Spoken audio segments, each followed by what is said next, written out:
Warning. The Savage Nation contains adult language, adult content, psychological nudity. Listener discretion is advised.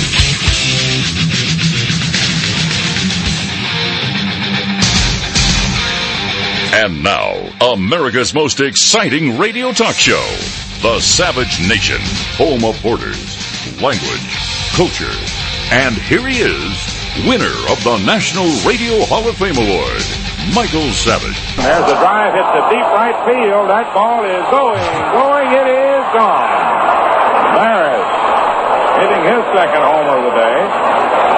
And the Yankees' sixth homer. See, my friends, short of the record.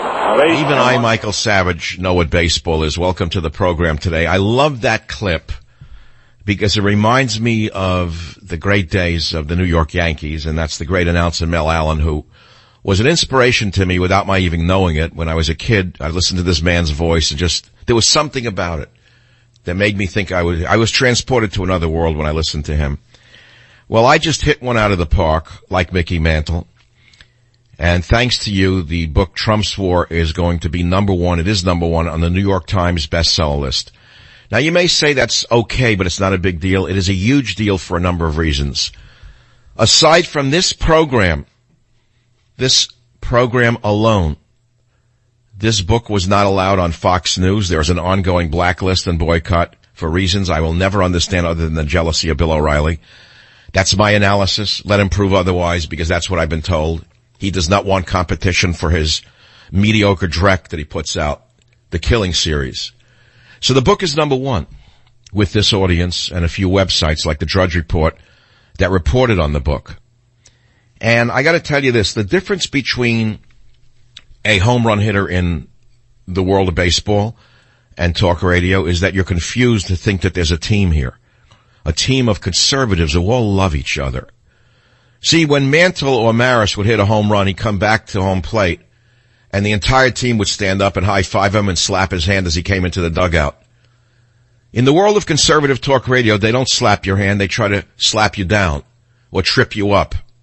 There is no team spirit in conservative talk radio. That's the dirtiest secret in the media. And I'm not bitter about it. I'm the one who hit the home run because of you. And I'm going to talk about why that book is so important in a moment. There's only one person in the major leagues who talked about Trump's war today, hitting number one, because it's a reflection for all of us. It's a reflection of Trump's war. And it's a man named Mike Gallagher. I don't know the man. I know he's been on radio. He is on radio. He's the only one, I'm told, on Facebook who took pride in a fellow broadcaster who is on the same side politically, who knocked one out of the park. So thanks, Mike. I appreciate that very, very much. You stand apart from all the others who play the game not as honestly as you do. Savage Trump's War, number one on the New York Times bestseller list. No Fox News, no networks, no nothing but the audience. But it's the message of the book that is so important. And the message of that book is no better stated than line number one from page 65. I'll read you one line. Let me indulge myself. Tell me that these words are not worth remembering. Once again, the world is at war. Europe is once again bathed in blood with the radical Islamist terrorism that found little resistance under Barack Hussein Obama here in America. Page 66 of Trump's War. Radical Islam is a violent political movement masquerading as a religion. And until the needed reformation that even moderate Muslims are calling for takes place, radical Islam will not be a religion. Prophetic words or dangerous words? I look at Germany, I see blood in the streets. I look at England, I see blood in the streets. I see men who are tough-looking Englishmen, the kind of men who built England. They're either in prison or they're vilified as right-wing maniacs. What happened to England? They were beaten down, if not jailed, by the radical feminist socialist left. That's just what would have happened in this nation if God had not intervened and given us Donald Trump. That can be found in a no-holds-barred political book called Trump's War. And that is why this book will continue to be important. I'm going to ask you a loaded question today. You, the people who elected Donald Trump, you, the deplorables, you who have not been caponized by the vermin on the left who have destroyed the males of America, who are destroying our boys with medication, destroying them with feminism, destroying them with every ism known to mankind to destroy their masculinity. You who are listening to the show, men and women of the Savage Nation, you deplorables who elected Donald Trump, you who do not live in Crackolandia, you deplorables. If you were to be asked by the president, what would you do? What would you recommend to reduce the risk of Islamo-fascist terror right here in America? What is it that you would recommend to Donald Trump? What is it? I'll give you a phone number. You can be heard across the world, because without major stations in some markets, somehow the book is number one. How'd that happen? Because I've been telling you for years now that the show is number one in streaming. It's the number one streaming talk show in America. So those who can't get me on a radio station, pick up a device and put in Michael Savage Radio, and bingo, they get the show. So they hear the show and they know about Trump's war. So if you had the opportunity to recommend to Donald Trump how to stop Islamofascism or reduce the risk of Islamofascism from attacking again in this country, what would you recommend be done? It's a straight up question. We're not mincing words today. Our life is at stake. Michael Savage newsletter. A bearded man ran over people in London. That's what I said yesterday in this program. In today's issue, Savage reacted Wednesday, that was yesterday of course, to the politically correct coverage by establishment media outlets of the terror attack in London by yet another Muslim. And here's what Savage said. Those of us on the front lines of this war to save the West have known what this war is for a very long time. We know there's an Islamo-fascist movement more vicious than that of Hitler's Germany, without the weaponry or the organization of Hitler's Germany. And then on the other side, we have the psychopathic apologists. Liberals, if you want. I don't know what they're called. They've ceased to represent humanity to me. Those who would dig their own graves and throw themselves into the pit in the name of some kind of political expediency and cowardice. Savage continued. And as I say this, I think of Wolf Blitzer, but he's not alone. Media downplayed the London terror attack in every way they possibly could. Every which way they could.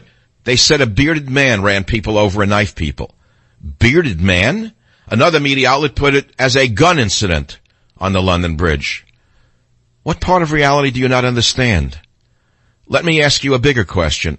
There seems to be a divide in this nation and in the West itself between reality and psychopathic unreality. I always thought the divide ended where survival began and ended, but I was wrong. So let me ask you, the Savage Nation, a simple question. What is reality?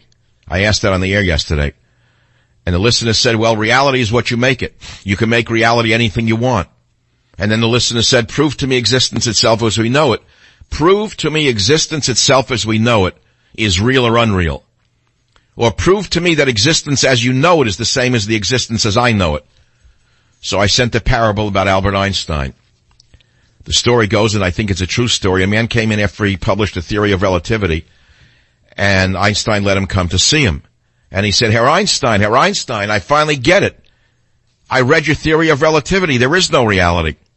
Whereupon Einstein stood up and slapped the man in the face and said, this is reality.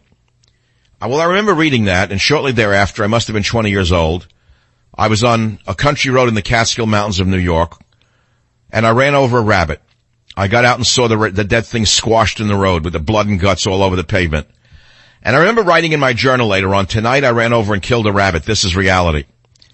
So now we have another reality in London. Another Muslim fanatic trying to stab a cop, killing a cop, driving a car onto a bridge, killing other people, hitting 20 civilians, killing some of them, maiming others for life, and you have Wolf Blitzer and the others in denial. More concerned about offending certain members of their populations than protecting themselves and others. And you want me to tell you the worst part of this Islamo-fascist terror attack in London for me was seeing the British EMT workers desperately trying to save the life of the subhuman who had done this. You see, to me, any man who commits this type of atrocity on other humans who are innocent is no longer a human being. They sink below the level of humanity. They become subhumans. I would have let them rot in the streets. I would have let him rot in the streets rather than put a needle in to save that life of that piece of garbage. And to see them working so hard to save his life after he had done this, if this does not typify the insanity of the liberal West, tell me what does. A man runs people over on purpose, kills them, shoots stabs a cop, and they save his life? They try to save his life? That's the society you want to live in? That makes you feel like a good man? That makes you feel like a superior liberal? That should indicate to you that you're a mental case that belongs in a nut house. So let me turn it back to you, the listeners of this show. This is no longer a joke. We can't have flowers and balloons every time another person is killed by one of these Islamo-fascist subhumans. No flowers, no balloons. I want to hear the bees buzzing.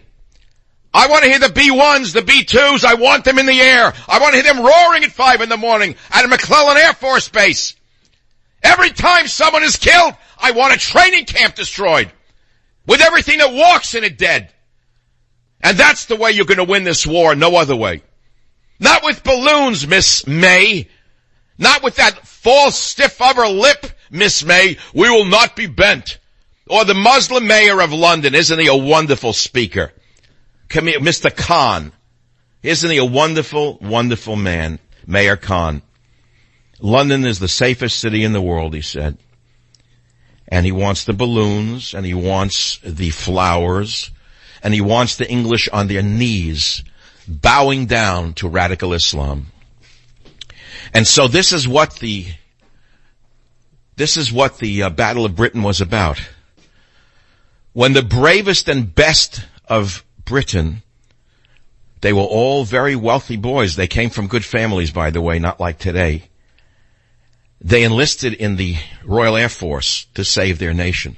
Almost all the pilots in the Royal Air Force who fought the air war over England to save it from Hitler were all boys from, let us say, upper class families. But it was considered part of their duty to enlist in the military, and almost all of them went into the Air Force.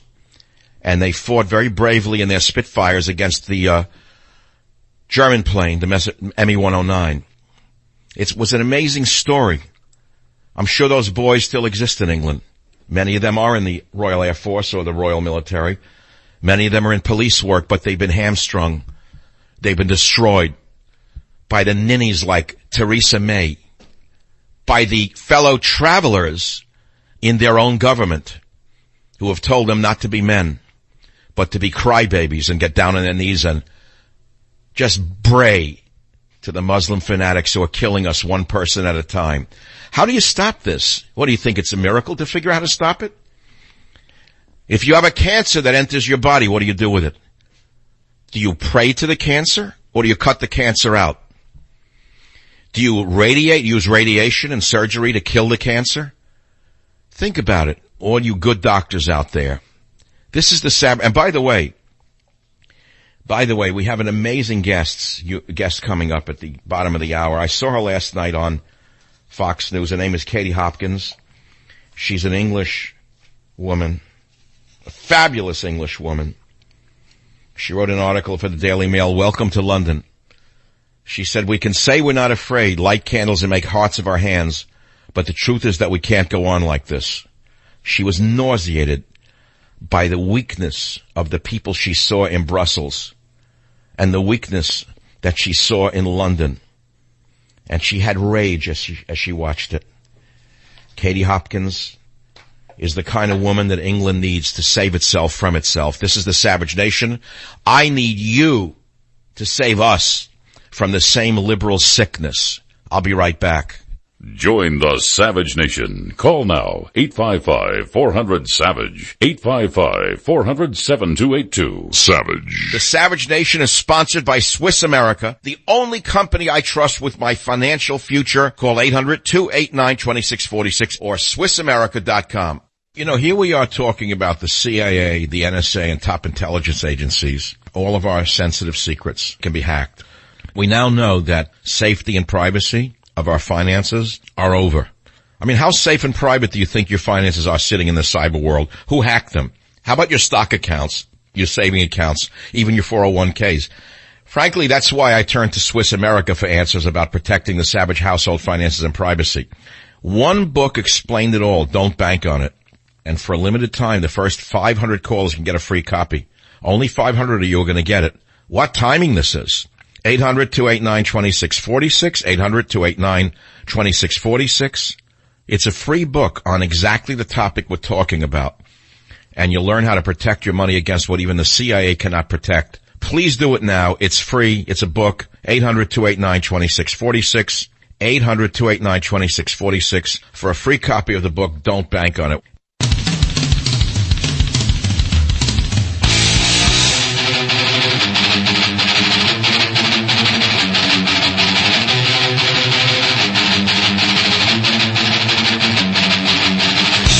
Bearded man conducted the attack in London.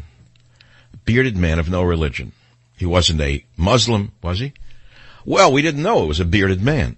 And the worst part was seeing the EMT workers trying to save the subhuman's life as people lay dead in the streets. This is the symptom of insanity. This is the symptom of liberal insanity I've never seen. If you were to make up a story like this 50 years ago, that a man would run people over on purpose after stabbing a cop, and the cops, the ambulance workers in those days would run up and try to save his life. You'd say no one would believe that would happen. They wouldn't even go near him. They'd let him rot and die in the street. They'd let the crows peck his eyes out. They wouldn't pick him up with the garbage the next day. This is what liberals have done to our minds. It made you think that's the mark of a sane society? Trying to save the life of a man who just killed all those people? This is what you think is the mark of a civilized society? It shows that you're better than them? This is how sick you are? You think they look at you and say, oh, they're better than us. We'll learn from their example. Oh, those liberals are so, Western democracy is so superior to our 9th century view of Islamofascism that we'll become like them. We'll just throw away our hate book. We'll get rid of all the hate in our book because they're so much better than us. And look at that. They put balloons and they put flowers in the street. Isn't that the way to go? Ahmed, yeah, let's join them. Yeah, Ahmed, let's reform our viewpoint because they're such superior people. You think this parody is unreal? This is how the liberals actually think things work. They are tolerant for every sickness on the planet with the exception of conservatism. They are tolerant for every form of humanity and every form of human behavior except for patriotism. They are mentally ill. We cannot let the mentally ill politicians lead the West over the cliff any longer. We cannot. It's impossible. We cannot go on like this. And that's why I say to you, and we're going to have to go to our guest in a moment, Kathy Hopkins, who's as outraged as I am, if not more so. I saw her on Fox last night, the place that I'm banished from. And without them, of course, I still had a #1 bestseller. Tell that to your liberal friends. Savage's book, Trump's War, is #1 on the New York Times bestseller list. That is without ABC, CBS, NBC, CNN, Fox News, or MSNBC. I didn't need them. All I needed was the truth. You hear me? The truth is the most powerful medium in the world. There's nothing greater than the truth. Guest at the bottom of the hour, Katie Hopkins. I think she'll have words to say that are different than mine about the bearded man who committed these atrocities in London. Join the Savage Nation. Call now, 855-400-SAVAGE, 855-400-7282. Savage.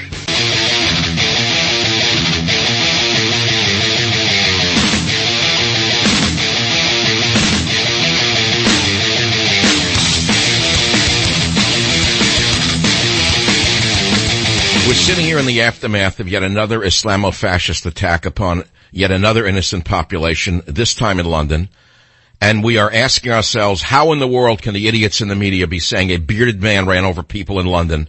How far does this have to go until the citizenry itself stands up and decides to live rather than to die?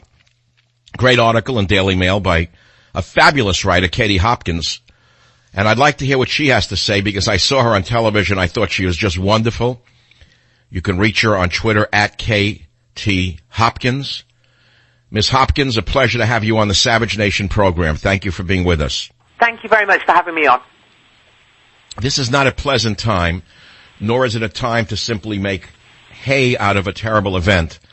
But you made some critical points on television here last night, in my mind, one of which was that there's a dichotomy between what is seen in London and what is seen in the rest of England. Could you tell us what that is? Absolutely, and I am taking a hammering right now from the people of London, from the intellectual elites, as they call themselves. It's rather like your kind of New York or LA, I guess. And I take a hammering from them because they say, we stand united, we are stoic, we are not cowed. Whereas if you travel outside of London to this other place called the rest of the UK, where I am in regularly with people who are normal people getting on with their daily lives, they do feel afraid. Not afraid because of this one attack or this one man in this car that drove into people and stabbed a man. Not afraid because of this one thing, but because they look at what our country has become, because this is us now, this is the United Kingdom now, you know, this is what we've been reduced to, which is accepting another attack, accepting this sort of thing happens in a big city. That was our Muslim mayor, Sadiq Khan, who said that. Yeah. Accepting that what we'll do now, if people are right this moment, is stand in Trafalgar Square, hold a tea light, you know, make heart shapes with your hands, maybe have a hashtag, maybe light up a building with the colours of the flag, and pretend it's all okay. That is not brave, you know, that is not being cowed by terror.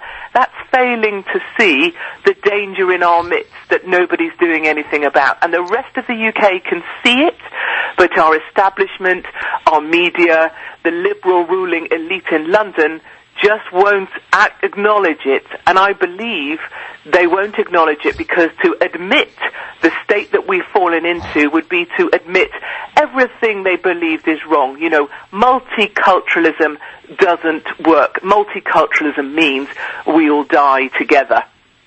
I agree with every word you've just said, and it's not often that I am speechless. And I'm not speechless now because so many ideas have come to me as you were speaking, Katie. I was thinking of the Battle of Britain during World War II. After London had been bombed, the Royal Air Force sent up the Spitfires against the ME-109s. They didn't light candles or release balloons where the people were burnt to death after Hitler firebombed parts of London. They fought back. It's why I've always admired the British, was the fighting spirit. Where is the fighting spirit in England today? Where did it go? Absolutely, and this is the thing that people seem to be missing when I'm saying to them, you are cowed, you are afraid, because all you've got is acceptance. All you've got that you're fighting back with is a hashtag and a tea light. All you've got to fight back with is, ooh, but the far right are equally scary, or, ooh, there's worse happening in Germany, or, ooh, Brussels is just as bad. That is not fighting back. People say to me, look, Katie, you know, we will stand strong against this. London is better than this. We survived the Blitz.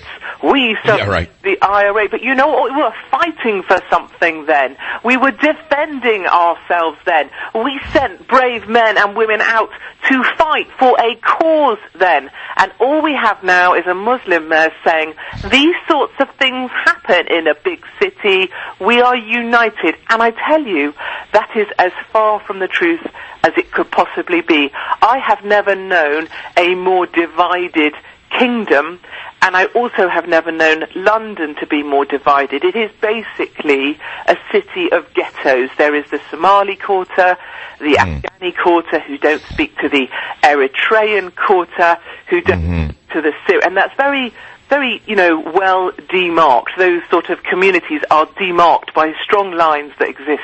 That is the truth of London, and that's the truth that for some reason our media are not willing to acknowledge, very much like Sweden, in fact.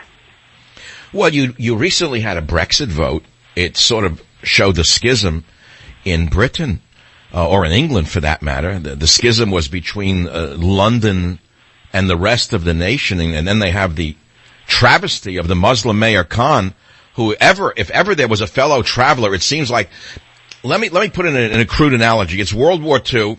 Hitler has just sent one of his henchmen into London to kill some people innocently with a truck. and the mayor is of German descent, and he says London is the safest city in the world, and we're all united, the people would say, well, which side is he on? I mean, that's what you're feeling. Katie, what is your background that you stand so apart from the other, quote, journalists in London or in England? How did you get where you are? Yeah, and I think it's because I'm not one. You know, I am just this normal woman. I'm just a mum of 3 kids of 12, 11, and 8. You know, I lived 10 years in Manhattan, so I understand, you know, life can be a bit tough, and we all need to be a bit tough. You know, Manhattan doesn't have maternity leave more than 6 weeks unpaid leave. I quite like that. I like the fact that you guys go, hey, you wanted a baby? Great. You pay for it. I love that. You know, I buy into that. So, look, all my life when I was little, I wanted to be in the army. I am a massive patriot. I love my country. I would love to do what Trump did. And I stood there at his inauguration just loving the fact that he said, we will put America first. And I went through Sandhurst. I had a regular commission with the Intelligence Corps. I was part of the army because I want to fight for something. And what breaks my heart is all of these people saying, look, we're not cowed because we're still walking down a pavement. We're not cowed because, look, we're still in a restaurant drinking. I mean, oh my word, you brave Brits, you're still eating and drinking. I mean, you're still doubly continent as well. Go you, you're still continent, stoically continent. But actually, no one's fighting back. No one's acknowledging the problem we have. And all we have is a Muslim mayor, as you rightly say, standing up at leading the vigil with the candlelights in this public square, which luckily is pedestrian. In my opinion, he's a fellow traveler of extremism, whether he is openly or in a closeted manner. He's winking and nodding. But the question is, we heard a UKIP leader, Paul Nuttall, saying today, ban funding for mosques. He said there's a cancer within our community in this country that has to be called out and has to be dealt with, whether that is calling on the Muslim community to do more to cut this cancer out. Or he said, how about banning Saudi funding of mosques because, quite frankly, Saudi Arabia spread radicalism around the globe. I think you would agree with that, correct? I think, yeah, absolutely, and I see that at my university, actually, a local university here, that is a lot of funding on that campus now. This is true of many of our British universities, comes from the Saudis, and as a result, campuses now are not friendly to the Jewish communities, and Jews are being forced out of university campuses and other thinking because there's such a wide sort of spread prevalence of Islamic thinking, Islamic thought, which is indeed backed by funding from Saudi sources. That's in our universities with our young people, and I believe people are also being brainwashed in our schools and colleges to be anti-Trump. You know, many teachers teach in schools that Trump equals hate, and they think they have a right to teach that. You know, it concerns me. I think our Muslim mayor of Londonistan, as many of us know, is that, you know, his greatest kind of validation is that his father was the son of a bus driver. And, you know, have we heard that once? We've heard it 40,000 times. So yes, United Kingdom is not united, and we certainly, when people say we will not be cowed, that's because the bravery bar has now been set at walking down the pavement or crossing a bridge. And if that's brave, it's to wonder what sort of your country is in.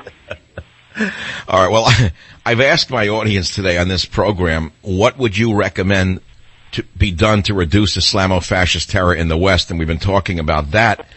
And also, by the way, we're speaking with a great writer, Katie Hopkins, UK Daily Mail, on Twitter at KT Hopkins.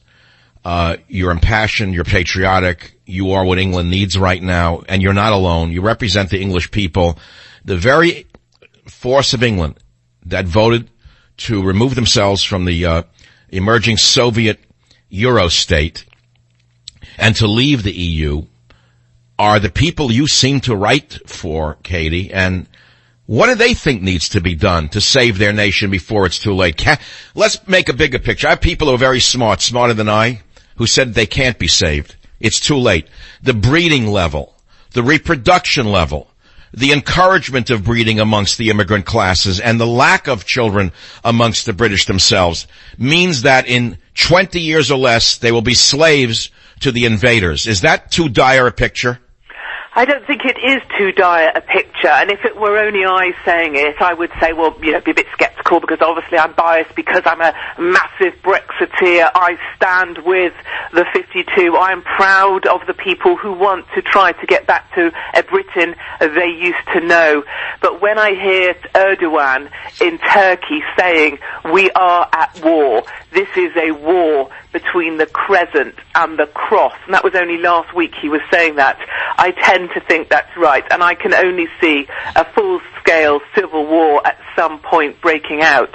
You know, I think the real sadness is not that we are the cross against the crescent, but actually we are kind of bent down on one knee. You know, we're so busy trying to be tolerant that we're a doormat now, a country that's a doormat to be trodden on, a joke, really, to these other countries that take us over. And it's only funny to those who wish us harm, many celebrating the attacks yesterday on Arabic social media channels. And I think what fears us the most is this idea that, you know, it's the cultures that come to join us that we tiptoe around instead of defending the culture that people have come to join. Yeah, whatever happened to the adage, when in Rome, do as the Romans do? Where'd that go? I don't know, you know, and it's one of my big questions, maybe a question for your good listeners as well, is why is it, if Islam is so great, why do Muslims always want to come to Christian countries? That's a question I haven't managed to find an answer to. Well, there's better welfare and an easier society to dominate. I think it's quite simple. If you lived in a repressive society ruled by a potentate, albeit of the same religion, wouldn't you like to go to a place that is ruled by ninnies, such as Theresa May, who says we're all, you know, well, what's with her, by the way? It's so disappointing. It's really disappointing for people like me, the 52, the Brexiteers, the people that were championing Trump because we hoped America would be able to break free, and America has. And I can only tell you, there are so many Brits here who aspire to be like the Americans who said, no, we will not be called deplorables, no, we will not be told we cannot win, no, we will stand and we will put Americans first, and we will have American jobs for American people. You know, God only knows, I wish Trump had come out of the door of number 10 last night, because that's the messaging I would want it to have heard, not that we will not be cowed, that we stand united, and as proof that we're all going to manage to turn up to work tomorrow and somehow still be confident. Yeah, right. That's not... Well, as I said on the show, after a terrorist attack, what I want to hear is the buzzing in the middle of the night. That is really the roar of B-2 bombers coming out of McClellan Air Force Base on the way to the training camps, because we damn well know that everyone in the military and intelligence knows where these people come from, and they could obliterate them virtually with the press of a button. I'm so sick of this. I know that you probably have to go. You're a kindred spirit. I don't know if you know this. I'm the only member of the American media banned from entering Britain. Are you aware of that? I do know that, and I can only apologize, and I can only... No, I didn't think anyone even remembered that. That's my badge of courage here, is I'm not allowed to enter a nation that I happen to still love, despite the fact that it's been invaded by a virus like this. Can you stay with us a few minutes after the break, Katie, or you have to run along? No, I can stay with you, hon. You see that? She loves me, as do my listeners. At least on the radio. She's a married woman, as am I. We'll be right back with the great Katie Hopkins on the Savage Nation. Join the Savage Nation. Call now, 855-400-SAVAGE, 855-400-7282. Savage. The Savage Nation is sponsored by Swiss America, the only company I trust with my financial future. Call 800-289-2646 or SwissAmerica.com. My friends at MyPillow always have great deals. For a limited time, call 800-768-0898 or go to MyPillow.com, use promo code SAVAGE, and you get Mike's 4-pack special. You'll get 40% off 2 MyPillow premium pillows and 2 Go Anywhere pillows. Buy now, and MyPillow will also extend their New Year money-back guarantee through April 1st, 2017. You can have the pillow for months, and if you aren't happy, you can return it for a full guarantee. I've had MyPillow for over a year, and since I've had their ultra-thin pillow, I've never slept better. I've always had the hardest time finding the perfect pillow until I ordered MyPillow. They sent me exactly what I needed, and I couldn't be happier. Don't lose out on these incredible offers. Now through the end of March, MyPillow is offering Mike's 4-pack special. You'll get 40% off 2 MyPillow premium pillows and 2 Go Anywhere pillows. So go online to MyPillow.com, code SAVAGE for this incredible offer, or call 800-768-0898. That's 800-768-0898 for Mike's 4-pack special. MyPillow, made in the USA, guaranteed the most comfortable pillow you'll ever own. Hey, Dr. Michael Savage back with you. Let's talk for a moment about blood flow, just for a minute. We all know that healthy circulation is critical, especially as we get older. There's a natural way to support healthy blood flow, and that's by getting enough dietary nitrates into your body, which convert into nitric oxide. Super Beets is the easiest way to get these natural dietary nitrates. 1 scoop in water or a smoothie, and you're all set. This is the secret to helping support healthy circulation and healthy blood pressure levels. Super Beets works 3 times faster to give you results you can feel. Plus, it tastes great. You see, it's all about blood flow. I happen to take Super Beets every day. I can feel the energy and stamina it gives me within 20 minutes. So call 800-481-0504. Write it down. That's 800-481-0504. Or go to SavageLovesBeets.com. That's SavageLovesBeets.com. Get a 30-day supply free. It comes with your first order. It is backed by a money-back guarantee. You're also going to get a free book called Beat the Odds and free shipping on your entire order. And listen, you'll love the results you feel with your first free canister guaranteed, or you get your money back. Okay? 800-481-0504. Go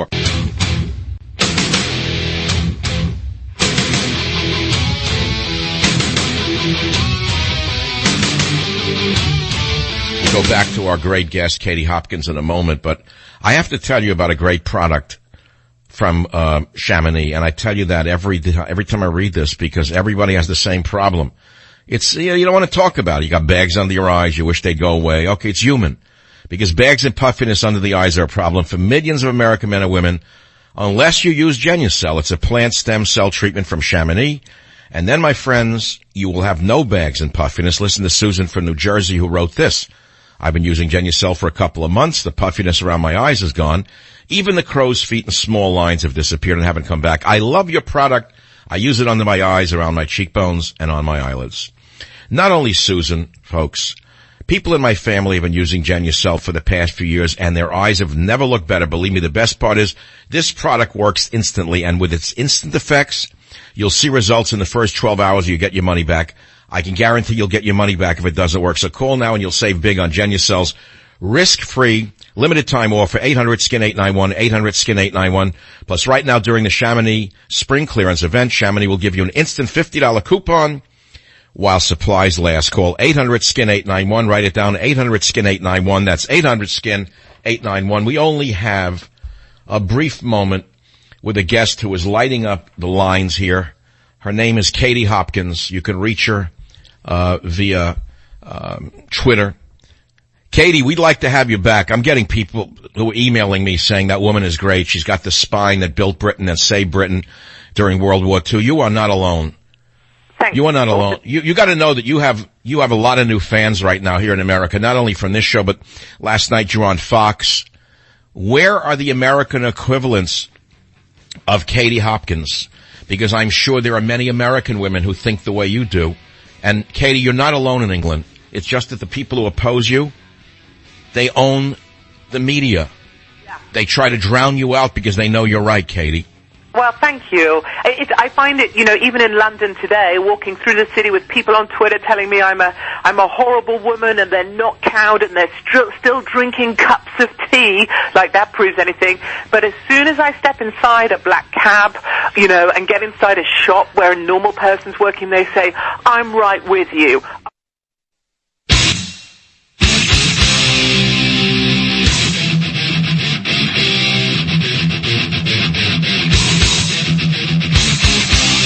Warning. The Savage Nation contains adult language, adult content, psychological nudity. Listener discretion is advised.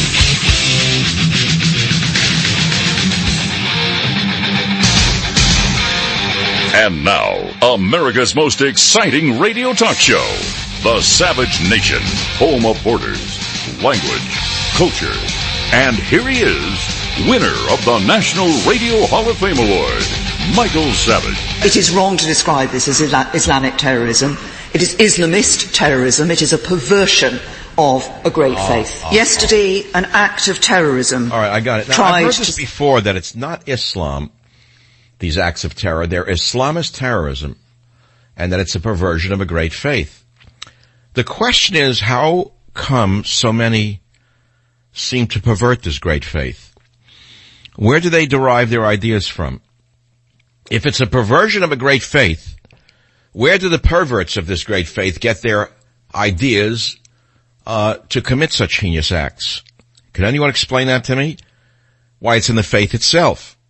And so you could say, well, wait a minute, how dare you say that? I'm sorry, if you read the Holy Book, it tells you to kill an infidel.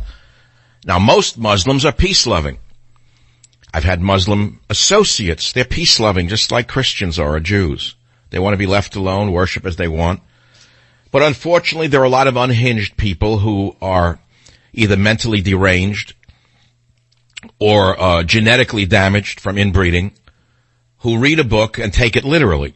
And so they want to live in an 8th or 9th century view of their holy book, where it says if you see an infidel, cut his throat, etc., and so on. We don't have to repeat it. It's in their holy book itself. So you say, well, it's a perversion of a great faith. So the only salvation for the world, including Muslims who are peaceful, is for a revision to occur within Islamic circles, and it's already occurring. However, anyone who speaks out against the tenets of the original document are put on a hit list. And I mean within the Muslim faith. There's some great women, Muslims, they're called moderate Muslims, who are appalled at the anti-womanness of the holy book, their hatred for women, etc. Every time they speak out about going through a reformation, as the Christians did, 700 years ago, 500 years ago, Christianity went through a reformation. Islam has not gone through a reformation. Judaism has gone through a reformation. Islam has not gone through a reformation. So we have a real problem on our hands, don't we? Because this is going to happen over and over again, and they'll kill us with 1,000 slashes. As I have told you, it's the Arabic way of warfare. I don't know if you know this. Maybe I have to give you the history lesson again. For those of you who went to Harvard and never learned your history, maybe you need a little history lesson on how, in only 25 years, we saw one of the most amazing stories of conquest in the entire history of humanity. In only 25 years, small tribes out of Arabia smashed the Byzantine army at the Battle of Yarmouk, which is a tributary of the Jordan River. That was in 634. And then the Emperor Heraclius, exhausted by the Persian War, saw his new conquests in Syria, Damascus, Palmyra, Antioch, Jerusalem, and the rest fall almost without resistance to the invading Muslim hordes. Large elements of the population went over to Islam out of terror and fear. And then the Muslim murderers turned east. The Persians had a great general named Rustam. They had a great military with a force of elephants, the Persians. And they were not Muslim at the time, the Persians. And for 3 days they fought the Arabs at Qadisiyah in 637. And then at last their armies broke in a great rout. What followed was a great conquest of Persia. And the Muslim empire pushed far into western Turkestan, eastward until it met with the Chinese. Egypt fell almost without resistance to the new Muslim conquerors, who had such a fanatical belief in the sufficiency of the Quran that they wiped out the vestiges of the book copying industry of the Alexandria Library. I guess you missed that at Berkeley, about the first crusade by the Muslims. And then the Muslims turned their tide of conquest along the north coast of Africa to the Straits of Gibraltar and Spain. They invaded Spain in 710, and the Pyrenees Mountains were reached in 720. In 732, the Arab advance had reached the center of France. But then something happened. It was stopped at good at the Battle of Poitiers, and the Muslims were thrust back as far as the Pyrenees again. The conquest of Egypt gave the Muslims a fleet, and for a time it looked as though they would take Constantinople. My friends, this is the small history of what happened during the great, great days of the Muslim conquest in that period. In only 25 years, through the very same techniques as we are seeing now, which is terrorism, they conquered one country after another with small armies of 1,000 or 2,000 men.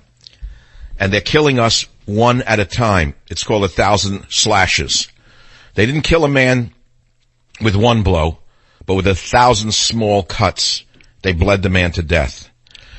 They cut us on 9/11, 2001. They cut us 3,000 or 2,000 times, and we started to bleed to death. And instead of taking the war to them, as George Bush tried to do, but unfortunately to the wrong country, I guess it was part of his delusion. He didn't know that it emanated from Saudi Arabia. I guess George thought it came from Iraq. Nevertheless, he fought the wrong country at the wrong time.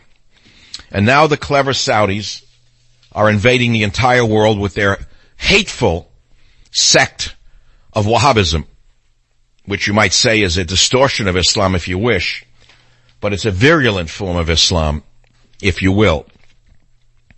Now, the words you have just heard are not invented. They are based upon reality, the reality of history. There is actually a history, and there are history books.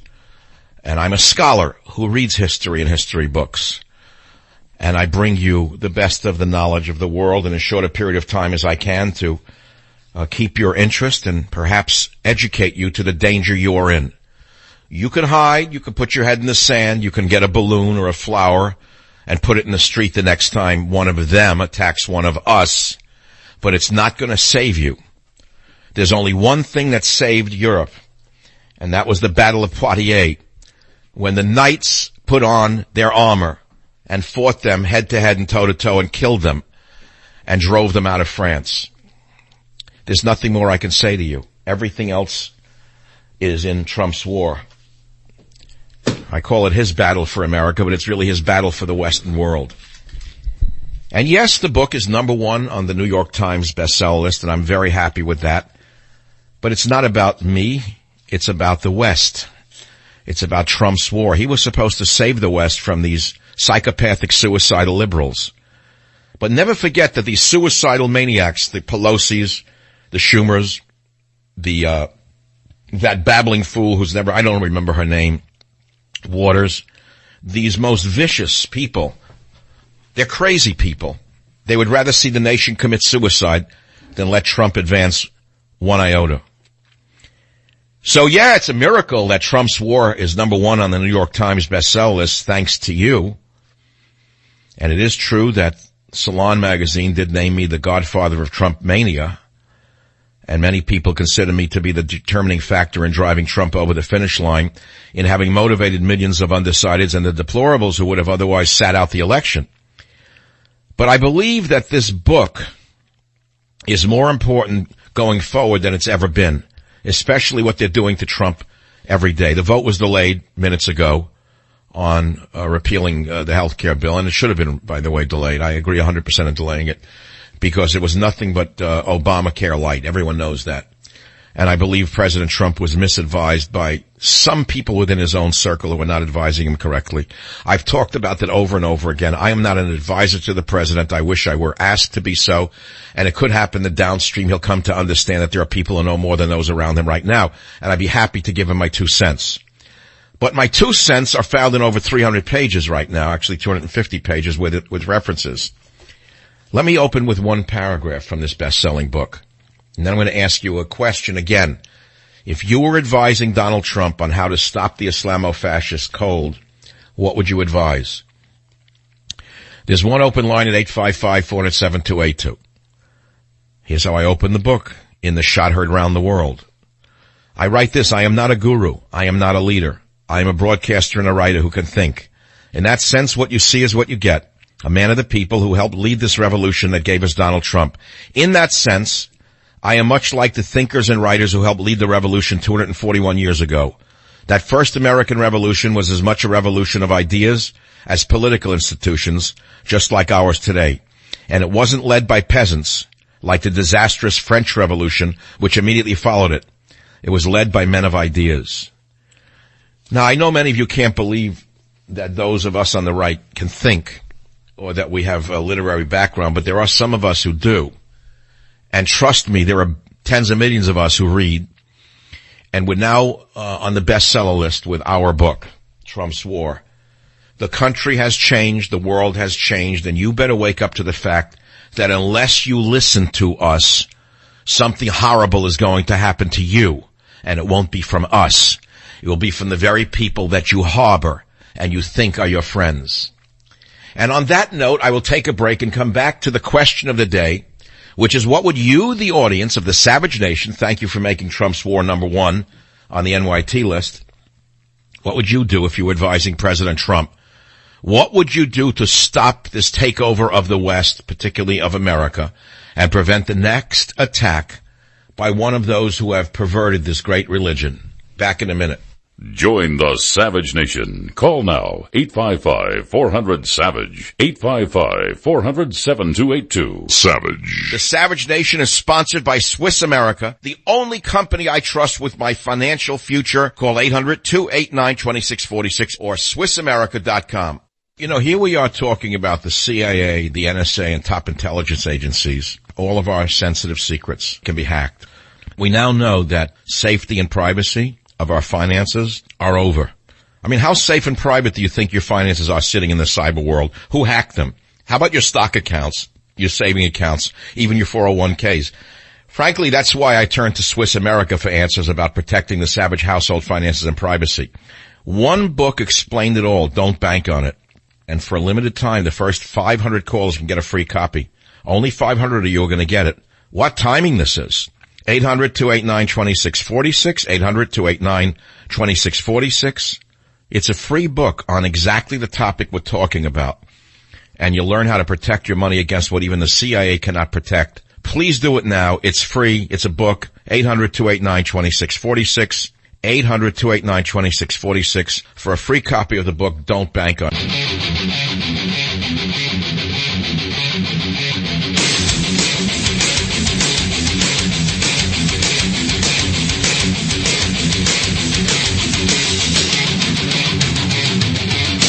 Michael Savage's pocket history of the conquest of only 25 years, how the barbaric Arabs conquered such great swaths of territory, converted so many, at that time, I guess it was hundreds of thousands of people, through terror tactics, killing, burning villages to the ground, and converting them to their religion. Persia, Egypt, you name it. Only stopped when men stronger than them with better weapons killed them and turned them back. Now, I didn't finish the story about what happened when they went into China. And I didn't tell you what happened as the Arabs evolved in their thinking, because things changed. It's just that we're getting a retro view right now. There was a time, by the way, soon after the conquests, maybe 200 years later, once the Arabs had conquered these vast areas, that the intolerant self-sufficiency of the early days of faith, which made so many of them think the Quran was the only possible book, was dropped. They dropped it. So even then, by the 10th century, they dropped this intolerance. And learning sprang up everywhere in the footsteps of the Arab conquerors. Don't think I don't know the rest of the history. By the 8th century, there was an educational organization throughout the whole Arabized world. So what you're seeing right now is a 7th century view of Islam. These Islamist throwbacks are practicing a 7th century form of Islam, wherein these ignoramuses, these inbreeds, have an intolerant view of the entire world and think that the book that they're reading is the only possible book, because they're fundamentally illiterate inbreeds who don't even know the history of their own people. By the 9th century, learned men in the schools of Cordoba, Spain, were corresponding with learned men in Cairo, Baghdad, Bokhara, and Samarkand. Then the Jewish mind assimilated very readily with the Arab mind, and the two Semitic races worked together through the medium of Arabic. Did you know any of this? And so what we're seeing now is something that predates the 9th century, and we're accepting it here as a practice of their faith. It is not. And so when Theresa May says that it's, what is the word that they all use? the perversion of a great religion, she has it all wrong.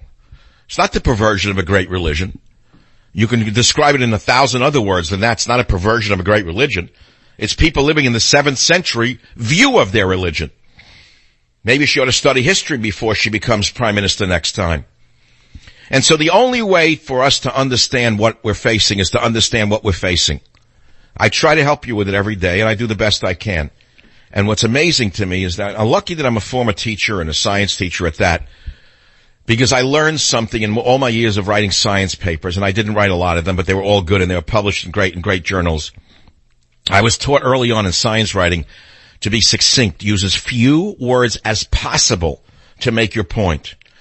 That's a skill that requires a lot of years, to use as few words as possible, not as many.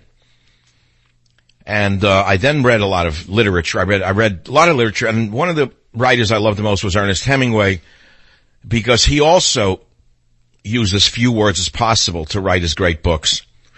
See, he had been a former journalist, where he had to meet deadlines and write short columns.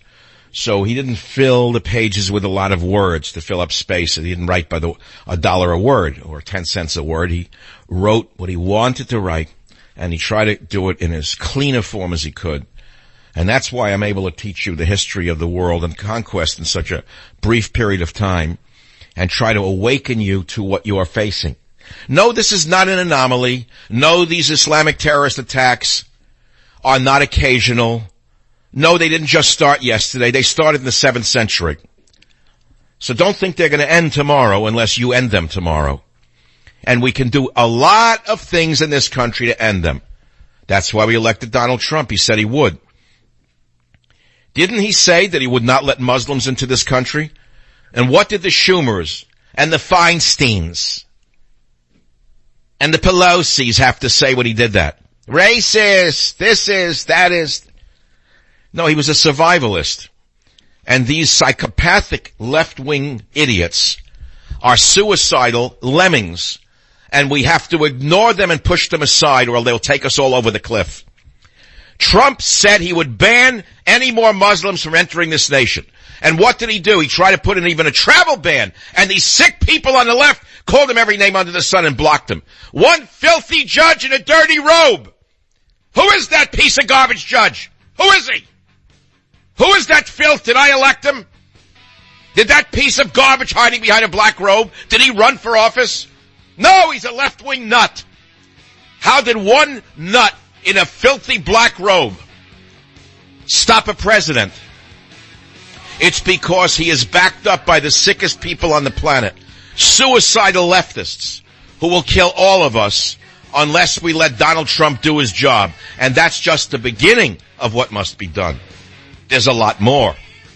Join the Savage Nation. Call now, 855-400-SAVAGE. I wish this bag under my eye would just go away. Well, if that sounds like you every morning, I'm sorry you're not alone. You see, bags and puffiness under the eyes are a problem for millions of American men and women unless you use Genucel, the plant stem cell treatment from Chamonix. Then, ladies and gentlemen, the bags and puffiness will go away. Susan from New Jersey wrote this: I've been using Genucel for a couple of months. The puffiness around my eyes, it's gone. Even the crow's feet and small lines have disappeared and haven't come back. I love your product. I use it under my eyes, around my cheekbones, and on my eyelids. Not only Susan, folks. Others I know have been using Genucel for the past few years, and their eyes have never looked better. The best part is the product works instantly. And with its instant effects, you'll see results in the first 12 hours, or you get your money back. I guarantee it. Call 800-SKIN-891. That's 800-SKIN-891. Plus, right now during the Chamonix Spring Clearance event, Chamonix will give you an instant $50 coupon while supplies last. So call 800-SKIN-891. 800-SKIN-891. That's 800-SKIN-891.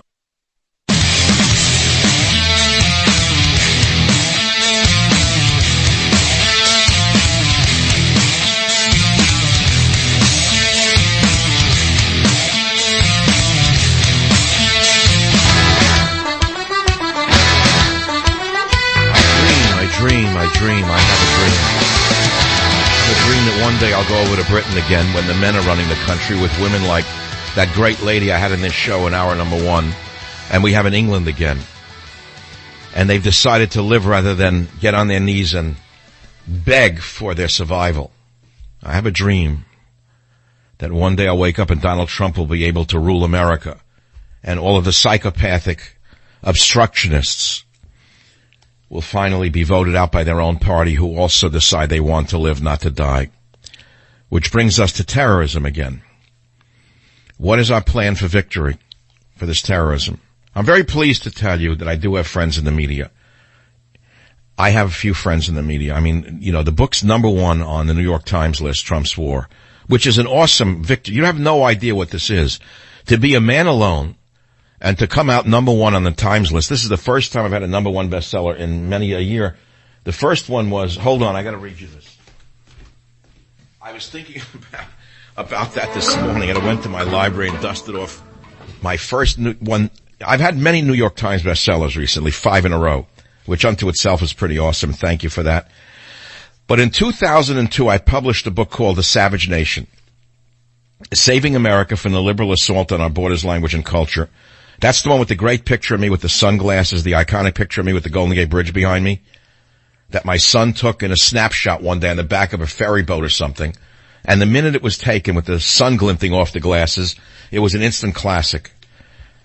And I look back on that book and I say, what was in that book that the people liked? They had never seen anything like it. So I looked at the outline of that book, From the Bronx to Broadcasting, Diversity is Perversity, America from the Melting Pot to the Chamber Pot, Christophobia in Praise of Christianity, Trickle-Down Immorality, Immigrants and Epidemics, TB anyone? Dancing on the Cultural Abyss, Red Diaper Doper Babies Rule, and Crimes of the Democrats. It was only 200 and some odd pages, and I got to ask you, has anything changed? Has anything changed? We've lost the war thus far. Not. We haven't lost the war. We just won the election. But the suicidal deviants in the media are so devoted to their own self-destruction that they would deny us our own victory and deny us our own vote. They're supposed to be impartial. I don't turn a television show on for one day and not see an attack on Donald Trump or his family. Not one day passes without these perverts pretending that they run the world. Don't get me started now on the word pervert. Don't get me started on saying that it is not an act of Islamic terrorism. It's a perversion of a great faith. Don't get me started on that, because I would say to you that the media today is a perversion of a great profession. Oh yeah, it's a perversion of a great profession. Journalism was once a great profession until it was perverted by these diehard fanatical suicidal maniacs who deny half the nation their own vote. But there are friends I have in the media. I have them here and there. I was in a few radio shows. No conservatives in the media will even mention my name because they can't compete with me. So they don't. As I said, only Mike Gallagher, who I really don't know. I don't even know what time he's on, but he did mention my book because he said, I'm proud to say that, you know, one of us, a conservative writer, is #1 on the New York Times list, and he took pleasure in that. As he should, because he understands it's a battle. He takes it for real. Okay, he understands it's a real battle, and we're supposed to support each other when there's a victory in order to magnify the victory, in order to spread the message. But he's not bitter, he's not jealous, so he did it. Now I open up Breitbart, and I don't have any contacts with them, and I'm shocked to see that it's their lead story. How pleasant this is. Review, talk radio legend Michael Savage outlines his strategic plan for victory in Trump's war by Colin Medine. This is unbelievable. I'm reading you one paragraph. Breitbart, Michael Savage. It would have been easy for Michael Savage to write a book after the election of Donald Trump that boils down to I told you so. After all, Savage is one of Trump's earliest supporters, but instead of taking the easy route, Savage has written Trump's war as Battle for America, a comprehensive battle plan for the Trump administration, ranging from his familiar topics of borders, language, and culture to economics and the deep state. I gotta read this later because I do have honest people in the conservative media, and I want to thank everybody at Breitbart for overcoming all of the resistance that you must have in there to even mention my name. I only wish there was one brave soul at Fox News who would overcome the gentle green giant who has such jealousy. The gentle green giant who is so afraid of me that he won't let anyone on the network have me on. There happens to be people who love me, listen to me, want me on, and the gentle green giant prohibits it. Just a fascist dictatorship, that Fox News. Only the gentle green giant gets to decide who goes on that network. He should understand that we're fighting for our survival. He should celebrate this victory. I wouldn't expect Sean Hannity to have me on his show. He competes with me on the radio. And it's sad to say for him that he has lost in every book going back 2 or 3 years now in New York City, which is the biggest and most competitive market. I often don't talk about it, but let's be clear. I'm on WABC. He's on a call-edited efficient station. We split an audience, but I beat him in every book for 2 and 3 years in a row. Why? Sean is a nice guy and a good broadcaster. I'll say that right now.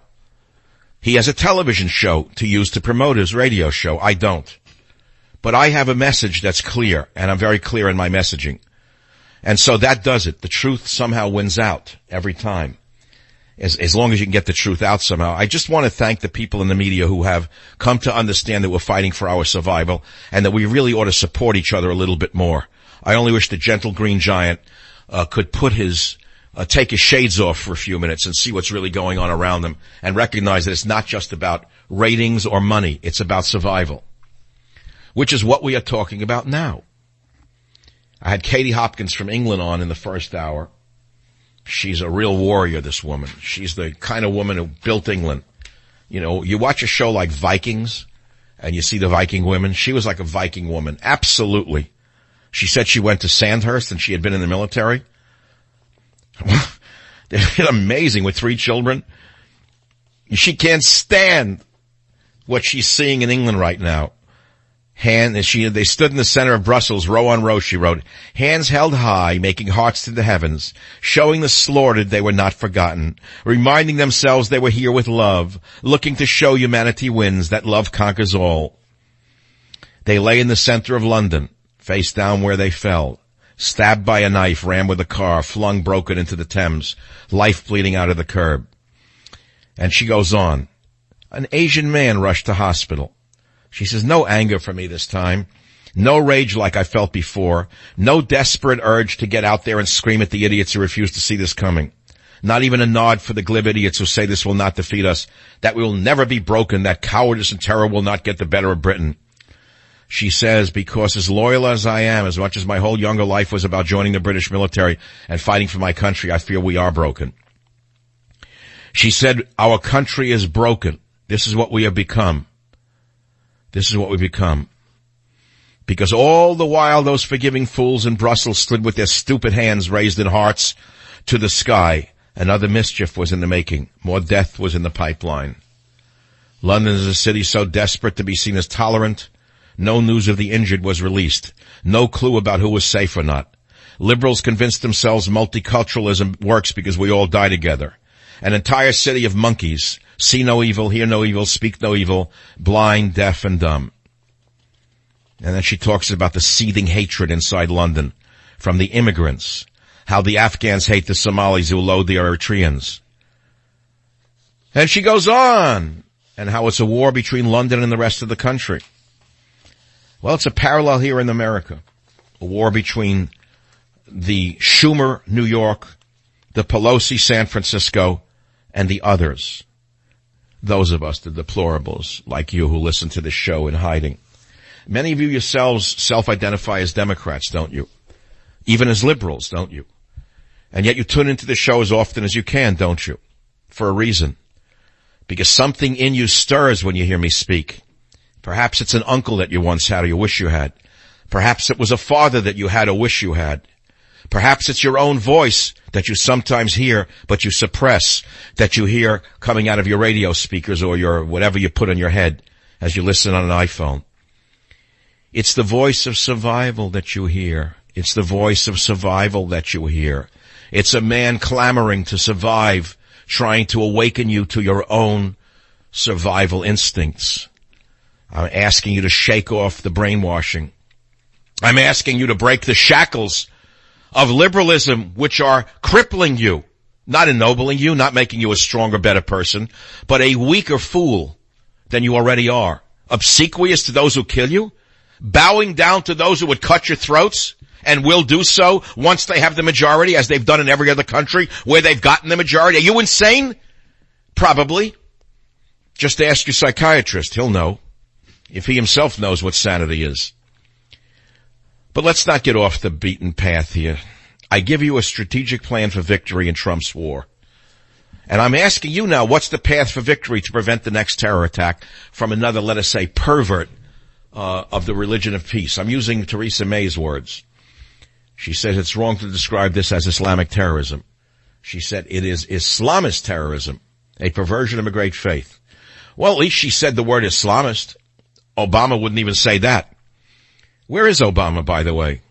Oh, there are whisperings where he is. But we can't say where he is, even though we know where he is. Let us just say he's enjoying a holiday by himself at sea without the wife and kids. A little birdie told me. Let's leave it at that. One day you'll come to understand who he was and how he hoodwinked you. And now we have a mess on our hands, and we elected a man to clean up that mess. And now we have the obstructionists like Schumer, Pelosi, Feinstein, doing everything they can to stop us from saving ourselves. And that's where we are today. What would you do to stop it? I have a solution. It's simple. I make it easy for all of us. Time is running out already in hour number 2. This is what happens when the shows are great, because the topics are so great, because the moment is so strong. It's simple. The New York Police Department, until a number of years ago, until the psychopathic liberals in the New York Civil Liberties Union stopped them from doing so, the New York Police Department had the most vociferous anti-terrorism task force in the country, if not in the world. They were monitoring mosques. They were following people who they thought would be problems. They had an entire program. I think it was 60 pages long. I once got my hands on it. I was going to put it in a book. It may be in Trump's War in parts somewhere. I don't know. I have it somewhere. It was the most detailed plan to stop the next terror attack coming from another mosque somewhere in New York City. The NYPD was stopped by from doing it. Do you know who stopped them from doing their jobs? The New York Civil Liberties Union. And take a look at the names of those who work in the New York Civil Liberties Union. It's repetitive, over and over and over again, the same types of names. It's the same type over and over again that stops the men and the women of America from preventing the next terror attack. And who are these people? Why is it that they're so fanatically anti-cop, so fanatically anti-patriot, so fanatically anti-mother, anti-father, anti-church? Why are they like that? I'll let you figure it out. I'll be back to discuss it with you and Trump's war right here on the Savage Nation. Join the Savage Nation. Call now, 855-400-SAVAGE, 855-400-7282. Savage. The Savage Nation is sponsored by Swiss America, the only company I trust with my financial future. Call 800-289-2646 or SwissAmerica.com.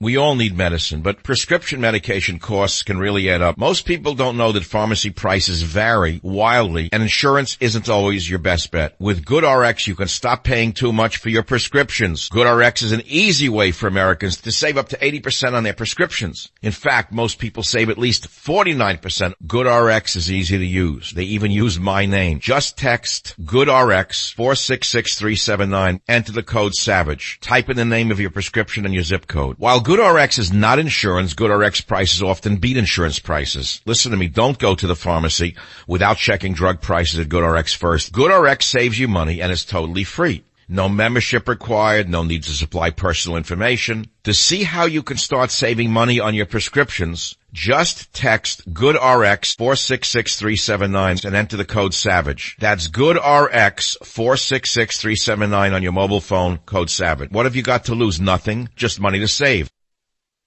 Dr. Michael Savage back. Look, many of you don't know this, but I used to be the director of nutrition for one of the largest health food chains in the country.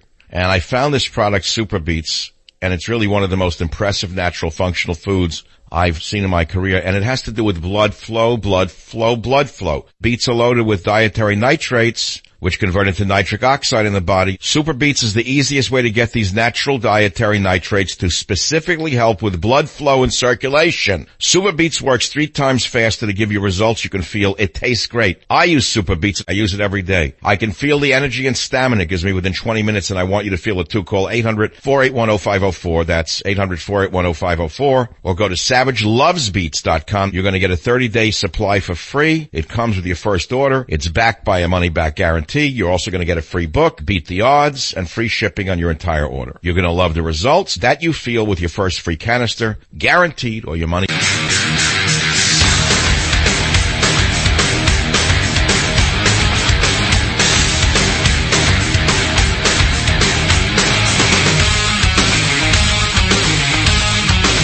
It is the Savage Nation, and I happen to love what I'm about to tell you about. And you know what that is? Charles Tyrwhitt. I was actually a customer of theirs before they started sponsoring the Savage Nation, because they make the best business and casual shirts you're going to find anywhere. All the fashion from their famous store on Jermyn Street in London has been made available online, and they're giving my listeners a huge savings. Charles Tyrwhitt shirts are the most exquisitely tailored, crease-free shirts ever. British style, using only the softest, most comfortable fabrics, tie, no tie, tucked or untucked. You're going to look great. And I got you a great deal. You get 3 shirts for just $99. That's 60% off, and all CT shirts come with free delivery. You heard me. A 6-month quality guarantee and free returns. Just $99 gets you 3 amazing shirts right now at www.ctshirts.com/savage. Write it down. www.ctshirts.com/savage. You're going to love me for this one.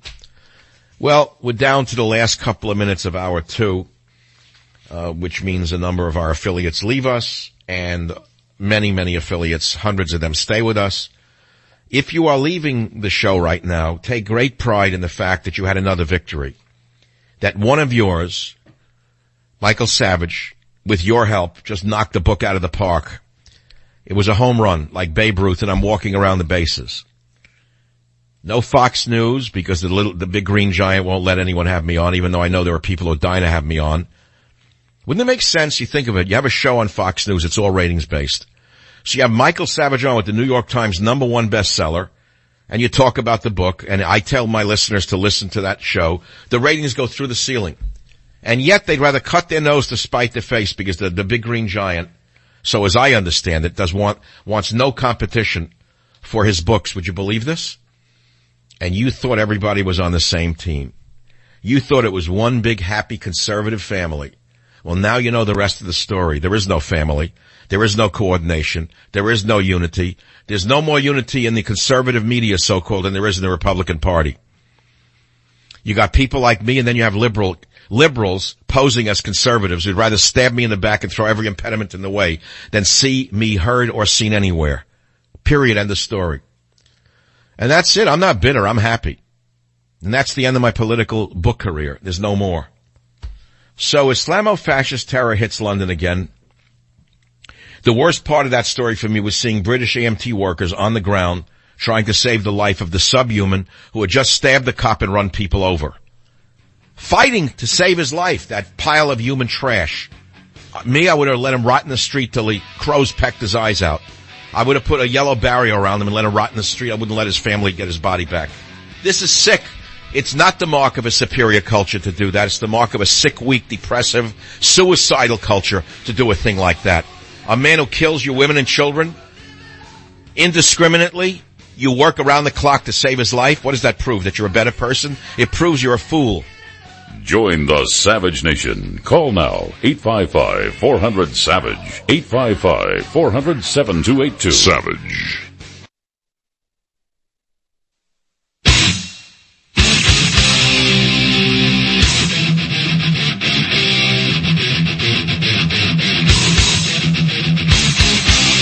Warning. The Savage Nation contains adult language, adult content, psychological nudity. Listener discretion is advised.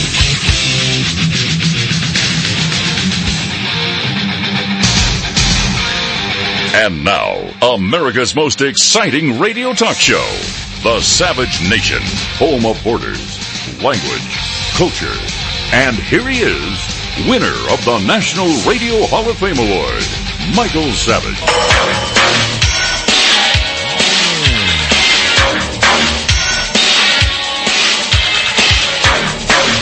Well, in the last hour, we were talking about Islamic or Islamist terrorism and the perversion of a great faith and my take on the whole picture, and talking about the fact that my book, Trump's War, is number one on the New York Times bestseller list of nonfiction hardcover for this last week, which is great, not only for me, but for the movement itself. And make no mistake about it, this is a movement, it's a revolution, which is why there is a counter-revolution being fought by all of the suicidal left-wingers, and you have to now join the battle in the other direction, and you need some roadmap, don't you? That's what I wrote it for, and it's good for a couple of years now.